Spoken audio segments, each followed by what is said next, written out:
Students, welcome back to the journey of economics, and today we're going to start with the income elasticity of a demand of a price elasticity of a demand, जो कि हमने already cover किया हुआ है। Price elasticity of demand एक ऐसा topic था जिसमें हमने देखा कि प्राइस के चेंज होने पे हमारा डिमांड कितना चेंज होता है।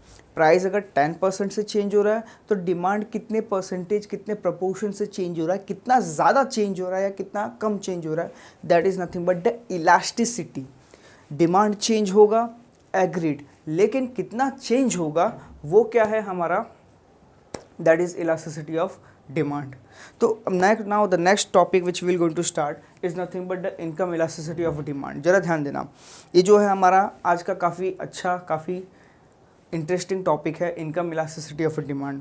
सो इलास्टिसिटी ऑफ डिमांड का मतलब होता है कि डिमांड हमारा कितना चेंज होगा जब हम कंज्यूमर का इनकम क्या करेंगे, यहाँ पे चेंज करेंगे। जब कंज्यूमर का इनकम चेंज होता है तो demand for the goods and services कितना प्रपोर्शनेटली, कितने परसेंटेज से चेंज होता है। That is nothing but the income elasticity of demand. So it is what, देखते हैं क्या है एग्जैक्टली ये। तो this measures the responsiveness of a demand for a commodity the changes in the consumer income. जब consumer का income change होता है, जब कंज्यूमर का इनकम क्या होता है, चेंज होता है। When the consumers income will going to change, how it will going to change the demand. जब कंज्यूमर का इनकम अगर चेंज होता है तो हमारा डिमांड कितने से चेंज होगा, that is the income elasticity of demand. तो डिमांड में कितना चेंज आएगा, डिमांड कितना चेंज होगा जब हमारा इनकम चेंज होगा, तो वो सिचुएशन हो मेजर करते हैं इनकम इलास्टिसिटी ऑफ डिमांड से। क्योंकि कंज्यूमर का इनकम बहुत ही इम्पॉर्टेंट होता है हमें स्टडी करने के लिए जब हम डिमांड फोरकास्टिंग करते हैं। क्योंकि कस्टमर्स को, अगर if customers are earning more income, they will going to spend more on the consumption of a goods and services. अगर वो कस्टमर्स का इनकम कम है, कस्टमर्स कम पैसे कमा रहे हैं, तो वो थोड़ा बहुत ही स्पेंड करेंगे अपने बेसिक नेसेसिटी को सेटिस्फाई करने के लिए।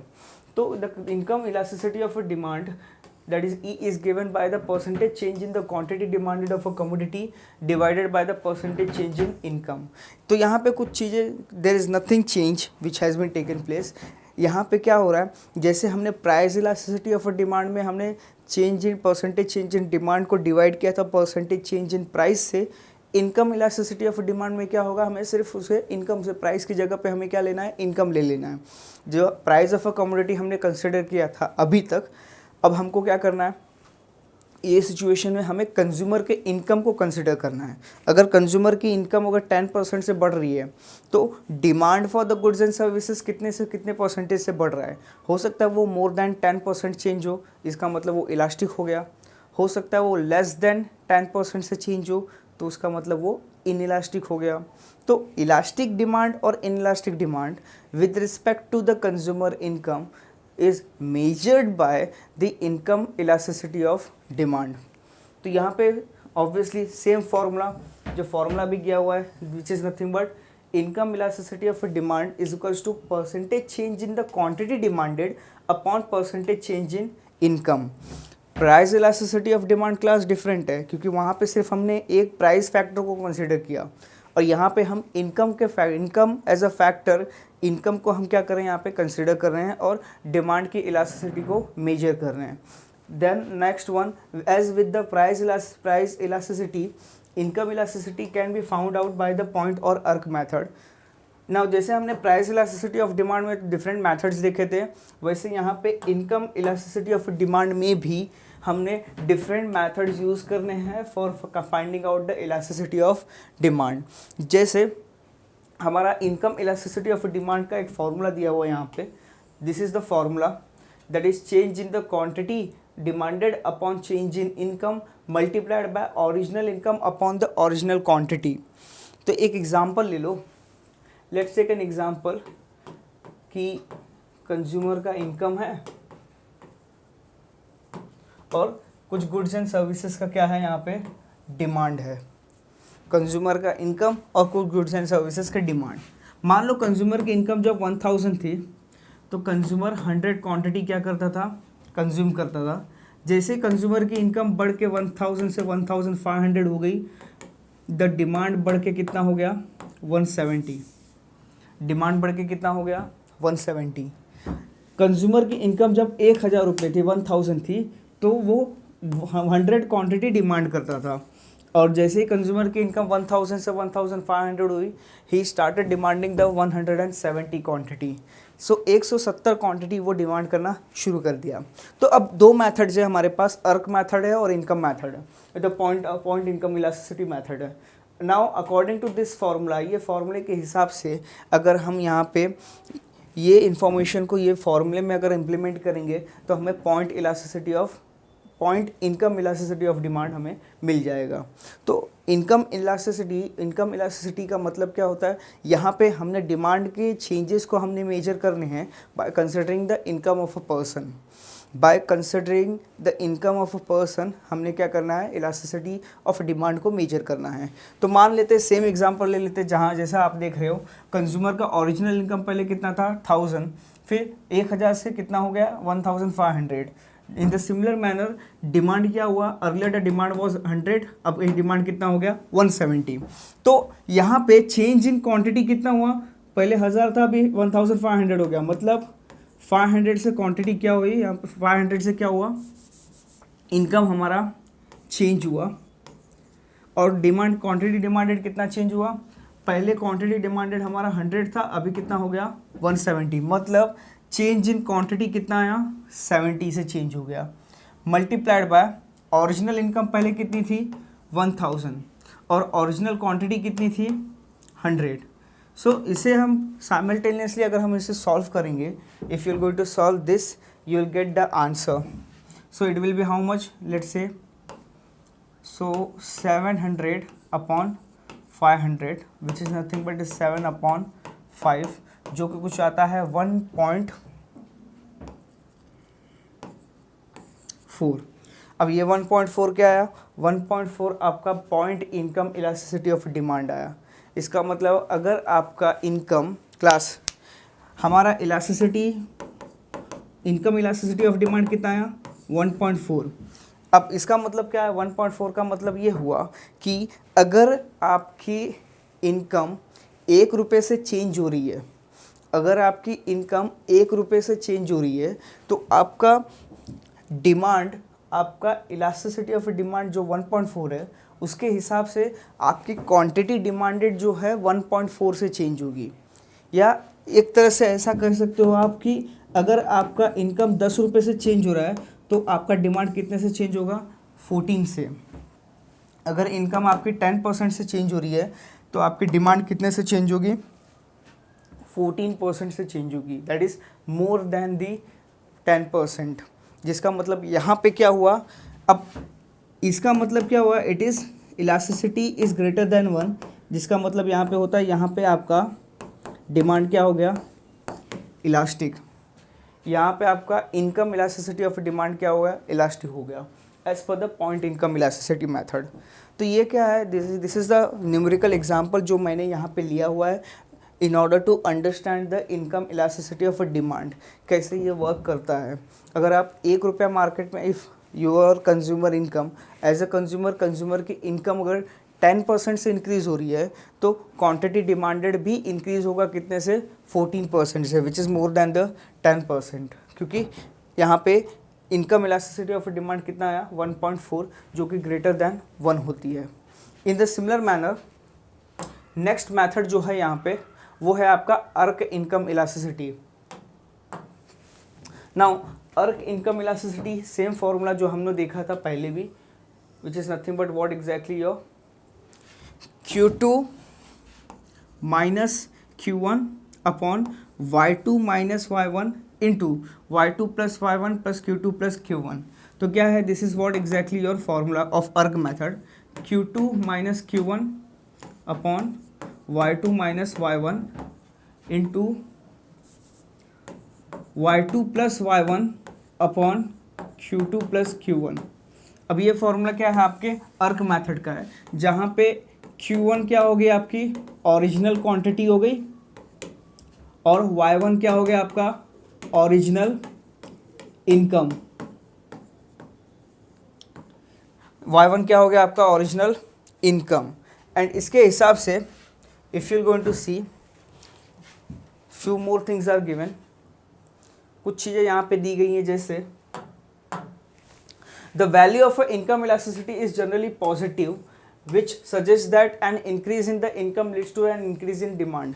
नॉर्मली क्या होता है, कंज्यूमर इनकम और डिमांड के बीच में डायरेक्ट रिलेशनशिप होता है, कंज्यूमर इनकम और डिमांड के बीच में पॉजिटिव रिलेशन होता है। इसका मतलब जब आपका इनकम बढ़ेगा तो डिमांड भी क्या होगा, आपके बढ़ेंगे। जैसे जब इनकम आपके इंक्रीज होंगे तो डिमांड भी क्या होंगे, इंक्रीज होंगे। So that is known as what, positive relationship, और you can say direct relationship. तो जिसके वजह से for the commodity, for most of the commodity the income elasticity of demand is positive and they are called as normal goods. वो goods and services जिनका demand positive होता है, वो goods and services जिनका डिमांड क्या होगा, increase होगा जब कंज्यूमर का इनकम इंक्रीज होगा। डिमांड इंक्रीज होगा जब कंज्यूमर का इनकम इंक्रीज होगा, वो गुड्स एंड सर्विसेज को बोलते हैं हम normal goods. That is known as normal goods. When consumer का इनकम इंक्रीज हो रहा है, डिमांड भी इंक्रीज हो गया, तो मतलब वो गुड्स क्या हो गया, नॉर्मल हो गया। For some goods income elasticity of demand is negative. कुछ ऐसे गुड्स एंड सर्विसेज भी होते हैं जिनके केस में इनकम इलास्टिसिटी ऑफ डिमांड क्या होता है, नेगेटिव होता है, या फिर आप बोल सकते हैं वहाँ पे इन्वर्स रिलेशनशिप होता है। नॉर्मली हमने क्या पढ़ा है अब तक कि जब कंज्यूमर का इनकम बढ़ता है तो कंज्यूमर ज़्यादा से ज़्यादा डिमांड करता है गुड्स एंड सर्विसेज की। तो वो जो गुड्स एंड सर्विसेज का कंज्यूमर डिमांड करता है, उसका डिमांड क्या होता है, इंक्रीज़ हो जाता है। लेकिन कुछ ऐसे गुड्स एंड सर्विसेज भी हैं जिनका डिमांड क्या है होता है, एडवर्सली अफेक्ट करता है, जिसका डिमांड क्या होता है, नेगेटिव होता है। इसका मतलब जब कंज्यूमर का इनकम बढ़ेगा तो कंज्यूमर वो गुड्स एंड सर्विसेज को डिमांड नहीं करेगा, या वो गुड्स एंड सर्विसेज का डिमांड कम करेगा। तो वैसे सिचुएशंस को बोला जाता है नेगेटिव रिलेशनशिप, और वहाँ पे आपका इनकम इलास्टिसिटी ऑफ डिमांड क्या होता है, नेगेटिव होता है। जैसे which they are known as what, inferior goods. Now inferior goods का मतलब क्या होता है, इन्फीरियर गुड्स का मतलब वो गुड्स एंड सर्विसेज जो कंज्यूमर का, जब कंज्यूमर का इनकम बढ़ेगा तो वो goods and services consumer consume नहीं करेगा। आप एक एग्जांपल ले सकते हो poor quality of goods and services का। तो जो चीप क्वालिटी के गुड्स एंड सर्विस होते हैं, जो पुअर क्वालिटी के गुड्स एंड सर्विसेज होते हैं, वो हम कब कंज्यूम करते हैं, जब हमारी इनकम लोअर होती है, जब आपकी इनकम कम होती है। लेकिन जब जैसे जैसे आपका इनकम बढ़ेगा वैसे वैसे क्या करते हैं हम, गुड क्वालिटी और बेटर क्वालिटी के गुड्स एंड सर्विसेज का कंजम्पशन ज़्यादा करते हैं। तो जब हम बेटर क्वालिटी के गुड्स एंड सर्विसेज का कंजम्पशन ज़्यादा करेंगे, जब हमारी इनकम बढ़ेगी तो हम बेटर क्वालिटी परचेज करेंगे। तो इसका मतलब जो पुअर क्वालिटी के गुड्स एंड सर्विसेज हैं, जो इन्फीरियर क्वालिटी के गुड्स एंड सर्विसेज हैं, उनका कंजम्पशन क्या होगा, कम हो जाएगा। उसका कंजम्पशन क्या होगा, कम हो जाएगा। सो दो लेट्स टेक एन एग्जांपल। एक एग्जांपल के हिसाब से, एग्जांपल से इसे समझने की कोशिश करते हैं। क्लास यहाँ पे दो कमोडिटी है, एक है आपका कमोडिटी ए, एक है आपका कमोडिटी बी। कमोडिटी ए आपका क्या है, सुपीरियर है और अच्छे क्वालिटी का है, और ये क्या है, थोड़ा सा इन्फीरियर है या फिर ख़राब क्वालिटी का है, पुअर क्वालिटी है। नाउ जब कंज्यूमर की इनकम बढ़ेगी, जब कंज्यूमर की इनकम बढ़ेगी, नाउ जब कंज्यूमर की इनकम बढ़ेगी तो consumer will going to demand a better quality, और जिसके वजह से क्या होगा, इन्फीरियर गुड्स का डिमांड कम हो जाएगा। क्यों, क्योंकि कस्टमर्स का जब प्राइजेस इंक्रीज, जब कंज्यूमर का इनकम बढ़ेगा तो better quality of, better standard of living enjoy करने के लिए they will going to purchase the good quality of goods and services.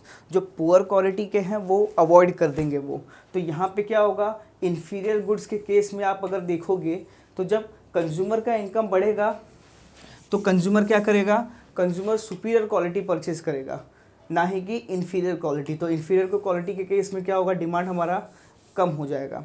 ठीक वैसे जब कंज्यूमर का इनकम घटता है, when the consumer income will going to fall, जब कस्टमर्स के पास पैसे नहीं होते, जब कस्टमर्स की सैलरी ख़त्म होने वाली होती है, जब कस्टमर्स के पास पैसे होते नहीं है और कस्टमर्स जो है अपना कंजम्पशन कर रहे हैं लेकिन बोरोइंग करके, तो वो सिचुएशंस में क्या होता है, कस्टमर्स सुपीरियर क्वालिटी के गुड्स एंड सर्विसेज परचेज नहीं करेंगे। क्यों? क्योंकि उनके पास उतनी कैपेसिटी नहीं है, उनके पास उतनी पैसे नहीं है, तो वो क्या करेंगे, वो इन्फीरियर क्वालिटी के गुड्स एंड सर्विसेज परचेज करेंगे। तो उससे होगा क्या? उससे होगा यूँ कि जब कंज्यूमर का इनकम बढ़ेगा, नाउ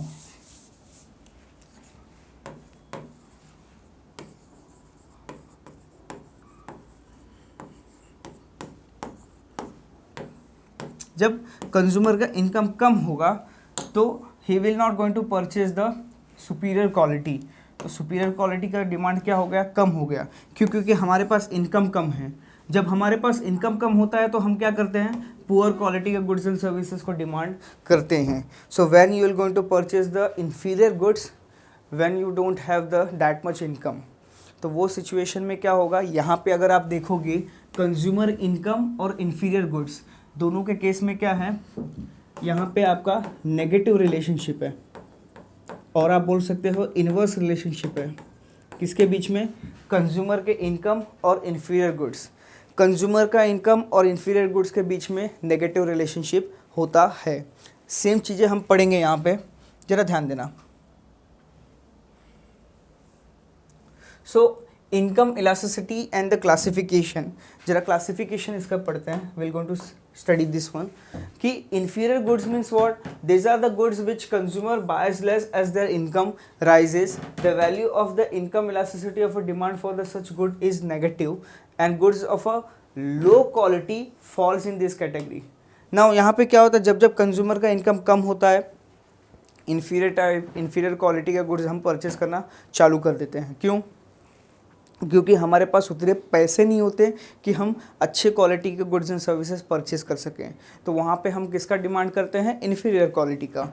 ठीक वैसे जैसे कस्टमर्स का इनकम बढ़ता है, कस्टमर्स को लगता है कि हम सुपीरियर क्वालिटी या अच्छी क्वालिटी के गुड्स हम कंज्यूम कर सकते हैं, यूज़ कर सकते हैं, तो वो इन्फीरियर क्वालिटी को वहाँ पे छोड़ देते हैं। They will not going to demand the inferior quality. तो इन्फीरियर क्वालिटी के डिमांड गुड्स एंड सर्विसेज का डिमांड क्या होता है? कम हो जाता है। Then as the income rises, the consumer might will going to shift from the low quality to the superior quality. इसलिए इसका income elasticity of demand क्या होता है? It is less than 0. तो inferior goods के केस में income elasticity of demand is less than 0 because जैसे ही income increase हुआ, हमने क्या किया? हमने superior quality purchase करना शुरू कर दिया। फिर इसके बाद है आपका normal goods। जैसा मैंने बताया कि नॉर्मली क्या होता है कि अब तक हमने पढ़ा हुआ है factors affecting demand, factors affecting law of demand, factors affecting elasticity of demand. हर जगह पे हमने देखा है कि कंज्यूमर का इनकम और demand of a goods and service दोनों के बीच में डायरेक्ट रिलेशनशिप है, दोनों के बीच में पॉजिटिव रिलेशनशिप है। तो यहाँ पे क्या हो रहा है? Normal goods, in most of the goods falls into this category which the consumers generally buy more as the income rises. जब कंज्यूमर का इनकम इंक्रीज होगा, जब कंज्यूमर का इनकम इंक्रीज होगा तो consumer normal goods and services का demand करेगा। जब कंज्यूमर वो गुड्स एंड सर्विसेज का डिमांड करेगा जिस पे ये क्या वो कंज्यूम कर सके, जो कंज्यूमर यूज़ कर सके of a better quality, that is known as normal goods. तो कस्टमर्स का इनकम इंक्रीज होने पे अगर डिमांड इंक्रीज हो रहा है तो वो सिचुएशन होता है नॉर्मल गुड्स का। कंज्यूमर के इनकम के इंक्रीज होने पे डिमांड कम हो रहा है तो वो सिचुएशन होता है इन्फीरियर गुड्स का। तो यहाँ पे क्या होता है? नॉर्मल गुड्स को भी डिवाइड किया गया है into the 3 categories. Now normal goods are also divided into 3 categories. Now pay attention. First जरा ध्यान देना यहाँ पे। द फर्स्ट वन है आपका नेसेसिटी। नाउ नेसेसिटी के केस में क्या होता है? नेसेसिटी एक टाइप का क्या है? आपका नॉर्मल गुड्स है, जिसके केस में आपका इनकम इलास्टिसिटी ऑफ डिमांड क्या होता है? पॉजिटिव होता है। So there are the goods and services for which the income elasticity of a demand is positive and less than unity. Positive होता है और क्या होता है? less than unity. Less than unity means what? It is like this. It is less than 1 होता है, जो represent करता है आपका inelasticity. Thus an increase in the income causes less than proportionate increase in the quantity demanded and vice versa, and articles of a basic food items and ordinary day to day cloth falls into this category. देखो जो necessity होता है class, जो necessity होता है food, clothing, shelter, education and health care, इनका demand क्या होता है, इनइलास्टिक होता है। इनका भी क्या होता है, फिक्स डिमांड होता है। अगर for example and as an individual if I say, एक इंडिविजुअल कंज्यूमर का quantity of demanded goods and services क्या होता है, फिक्स होता है। Suppose I am the person who is eating the 2 kg of rice every day, तो मेरा consumption 2 kg of rice per day मेरा फिक्स होगा। हर दिन मैं 2 kg ऑफ राइस ही कंज्यूम करूँगा, भले ही प्राइस उसका इंक्रीज हो या डिक्रीज हो। This is the basic necessity, this is the basic requirement. और बेसिक रिक्वायरमेंट के केस में क्या होता है, उनकी क्वांटिटी फिक्स होती है कि हमें इतना सर्वाइवल पर्पस के लिए, हमें सर्वाइव करने के लिए इतनी क्वांटिटी हमें कंज्यूम करनी ही पड़ेगी। ना ही सिर्फ फूड के बारे में हम बात नहीं कर रहे हैं, हम we are talking about the cloth, shelter, education and healthcare also, because nowadays education and healthcare is as much as important as compared to the any other activity. So if you're going to compare the basic foods with the education and the healthcare, it is similarly very important for us. So जितना importance यहाँ पे basic है, उतना importance यहाँ पे education का भी है। So these are the certain situation जो कि हमारी बेसिक नेसेसिटी होती है। और बेसिक नेसेसिटी क्या होती है, इनकी डिमांड फिक्स होती है कि हमें इतना ही कंज्यूम करना है, चाहे प्राइस बढ़े या प्राइस कम हो। तो वो बेसिक नेसेसिटी का डिमांड क्या होता है, फिक्स हो जाता है या इनइलास्टिक हो जाता है। सेकेंड वन आपका कम्फर्ट। ना कम्फर्ट के केस में क्या होता है,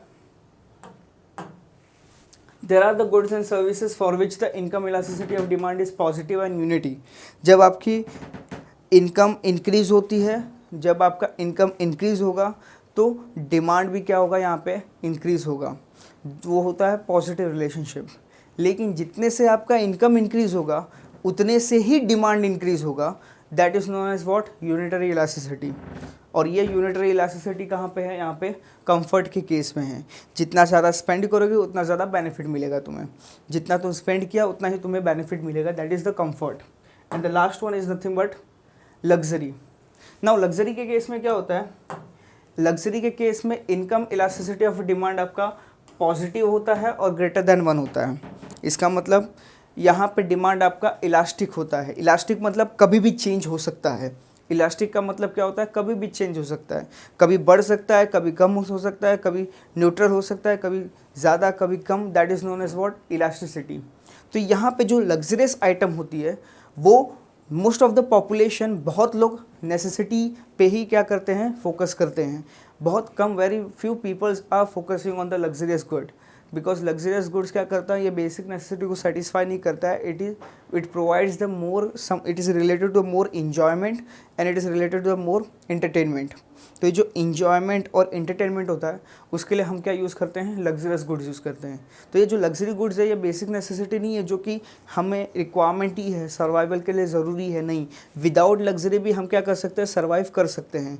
इसका मतलब कि ये गुड्स एंड सर्विसेज का डिमांड क्या होता है, चेंज होते रहता है। इट इज़ नॉट फिक्स्ड कि एवरीडे हमें लग्जरी गुड्स ही चाहिए, नहीं, बेसिक नेसेसिटी पे हम जिंदा रह सकते हैं। तो ये सिचुएशन में लग्जरियस गुड्स में क्या होता है कि यहाँ पे आपका पॉजिटिव रिलेशनशिप होता है एंड ये भी क्या होता है, ग्रेटर देन 1 होता है। So thus the change in the income leads to the direct and more than proportional change in the quantity demanded, like expensive cars, foreign holidays etcetera fall into this category. तो ये situations में क्या होते हैं, आपका elasticity of demand is greater than 1, और आप बोल सकते हो यहाँ पे इलास्टिक डिमांड होता है। क्या होता है, इलास्टिक डिमांड, जिसका मतलब अगर प्राइस अगर ज़्यादा इंक्रीज़ होता है तो डिमांड क्या हो जाएगा, बहुत ज़्यादा डिक्रीज़ होगा। इन the similar manner the neutral goods. Now the last part of income elasticity of a demand is neutral goods. In this case, those goods, a change in the income does not brings about the change in the quantity demanded, and thus they are the staples like a rice, wheat, salt, sugar, etc. इनका consumption क्या होता है, fix होता है। जो rice, then rice, Vitz और food grains और the agriculture, fruits, vegetables, ये कुछ ऐसे गुड्स एंड सर्विसेज हैं जिनका डिमांड क्या होता है, फिक्स होता है। भले ही आप उसके प्राइजेस को कितना भी इंक्रीज और डिक्रीज करो, it will not going to change, ये चेंज नहीं होगा। तो वो गुड्स एंड सर्विसेज को न्यूट्रल गुड्स एंड सर्विसेज बोला जाता है। तो यहाँ पे 4 टाइप के गुड्स को हमने क्या किया, अभी तक डिस्कस किया हुआ है।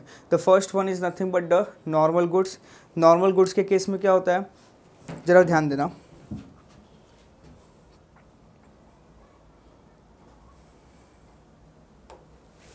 नाउ जब मैं बात करता हूँ कंज्यूमर इनकम की, तो in case of a normal goods,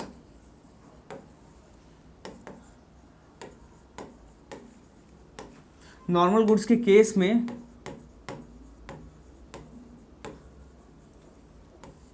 consumer income के इंक्रीज होने पे डिमांड भी क्या होगा, इंक्रीज होगा। और इंफीरियर गुड्स के केस में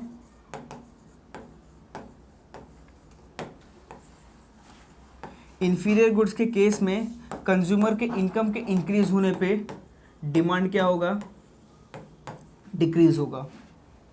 कंज्यूमर के इनकम के इंक्रीज होने पे इंफीरियर गुड्स का डिमांड क्या होगा, डिक्रीज होगा। फिर इसके बाद जब हम बात करते हैं बेसिक नेसेसिटीज़ की, नेसेसिटीज़ के केस में आपका डिमांड जो है, नेसेसिटीज़ के केस में आपका डिमांड यहाँ पे क्या होता है, इनइलास्टिक होता है। जब बात करते हैं हम कंफर्ट की, कंफर्ट के केस में क्या होता है, इलास्टिक। और जब बात हम करते हैं लग्जरी की, लग्जरी आइटम की, तो वो केस में क्या हो जाता है, now in case of a comfort it is unitary elastic, and in case of a luxury it is elastic, and the last one is nothing but neutral goods. now neutral goods के case में क्या होता है, आपका demand change होता ही नहीं है, it is remain as it is. तो ये क्या था, ये आपका इनकम इलास्टिसिटी ऑफ डिमांड में कुछ गुड्स एंड सर्विसेज है जिनके हमने क्या किए, स्टडी किए हैं, and this are the very important topic. Now the next one, significance. Now ये इनकम इलास्टिसिटी ऑफ डिमांड हम पढ़ रहे हैं, हमने पढ़ा नॉर्मल गुड्स के बारे में, हमने पढ़ा इन्फीरियर गुड्स के बारे में, हमने पढ़ा जब कंज्यूमर का इनकम चेंज होता है तो डिमांड कितना चेंज होता है, वो चीज़ों को भी हमने स्टडी कर लिया। लेकिन ये इम्पॉर्टेंट क्यों है हमारे लिए, why income elasticity of a demand is important for us, क्योंकि जब कंज्यूमर का इनकम चेंज होगा तब मार्केट में डिमांड भी क्या होगा, चेंज होगा। मार्केट में demand for the goods and services भी चेंज होगा, तो उसके अकॉर्डिंगली बिजनेस कंसर्न्स क्या कर सकते हैं, अपनी स्ट्रैटेजी यूज़ कर सकते हैं, अपने marketing, pricing, production related decisions क्या कर सकते हैं, ले सकते हैं। मान लो अगर आज कंज्यूमर का इनकम बढ़ गया तो हो सकता है आने वाले दिनों में क्या होगा, गुड्स एंड सर्विसेज का डिमांड भी बढ़ेगा। क्यों, कंज्यूमर्स के पास ज़्यादा इनकम आया, वो क्या करेंगे, मार्केट में स्पेंड करेंगे, गुड्स एंड सर्विसेज परचेज करेंगे। तो बेहतर है अभी से हम गुड्स एंड सर्विसेज को प्रोड्यूस करके रखें, ताकि इन फ्यूचर जैसे ही डिमांड बढ़ेगी वैसे हम क्या कर सकते हैं, सप्लाई कर सकते हैं। The coefficient of income elasticity shows the percentage change in the quantity demanded on the account of 1% change in the income. For instance, अगर इनकम इलास्टिसिटी ऑफ डिमांड 1.6 है, इसका मतलब क्या होता है, 1% आपने चेंज किया अगर इनकम आपका 1% से इंक्रीज हो रहा है तो it will going to cause 1.6% increase in the demand for the commodity. इसका मतलब आपका इनकम क्या होगा, अगर 1% से चेंज हो रहा है तो डिमांड आपका 1.6 से क्या होगा, चेंज होगा। या इन शॉर्ट, अगर इनकम आपका 10% से इंक्रीज हो रहा है तो डिमांड 16% से इंक्रीज होगा।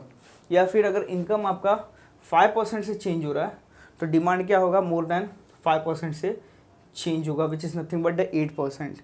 So demand for the commodities with the low income elasticities will not be much affected due to the boom or the recession. जब बात आती है हमारे रिसेशन की या इन्फ्लेशन की, तो वो सिचुएशंस में क्या होता है, वो गुड्स एंड सर्विसेज का जिसका डिमांड क्या होता है, जिसका लो इनकम इलास्टिसिटी होती है या जिनका डिमांड इनइलास्टिक होता है, तो वो गुड्स एंड सर्विसेज के डिमांड या मार्केट पे इनका इम्पैक्ट नहीं पड़ता, वो गुड्स एंड सर्विसेज का मार्केट पे इम्पैक्ट नहीं पड़ता। On the other hand, the demand for the commodities with the large income elasticities will going to increase sharply during the boom and it will going to fall sharply during the recession in the economy, and the knowledge of the income elasticity helps the firms to their marketing and the production strategy. अब consumer के पास पैसे आए, boom के situation में क्या होता है, इन्फ्लेशन के टाइम पे there the money supply is increasing into the market, market में मनी सप्लाई ज़्यादा इंक्रीज हो जाता है, कस्टमर्स के पास ज़्यादा पैसे होते हैं, they will going to purchase the goods and services for satisfying their want of a better quality. तो ऐसे सिचुएशंस में क्या होते हैं, इट्स नेचुरल कि demand for the goods and services of different goods and services it will going to increase. Demand क्या होता है, इंक्रीज हो सकता है। और ठीक उसी तरह जब रिसेशन का सिचुएशन होता है, रिसेशन के सिचुएशन में कंज्यूमर्स के पास पैसे नहीं होते, they don't have the money, so in that situation what they will going to do, obviously demand क्या होगा, कम हो जाएगा। अगर वो सिचुएशन अगर इलास्टिसिटी का है तो demand for the goods and services अगर इलास्टिक है तो नेचुरली डिमांड भी क्या होगा, वहाँ पे फॉल होगा। So this is how we completed the income elasticity of demand. So in the next lecture we're going to start with the new topic which is nothing but the cross elasticity of demand, जो कि बहुत ही important concept है हमारा। So till the time what all of you will going to do, you will going to revise the income elasticity of demand जो अभी हमने cover up किया, और factors affecting the elasticity of demand जो कि बहुत ज़्यादा इंपॉर्टेंट है हमारे बिजनेस डिसीजन मेकिंग में। और हमें मार्केट जब हम एनालिसिस करते हैं आसपास के मार्केट में, तो ये फैक्टर्स हमें देखने मिलते हैं। ये फैक्टर्स हम क्या कर सकते हैं, इनके एप्लीकेशन कर सकते हैं और we can understand what exactly is going into the market. So next time we're going to start with the cross elasticity of demand. So till the time we're going to wind up our session and we're going to continue in the next lecture. Thank you.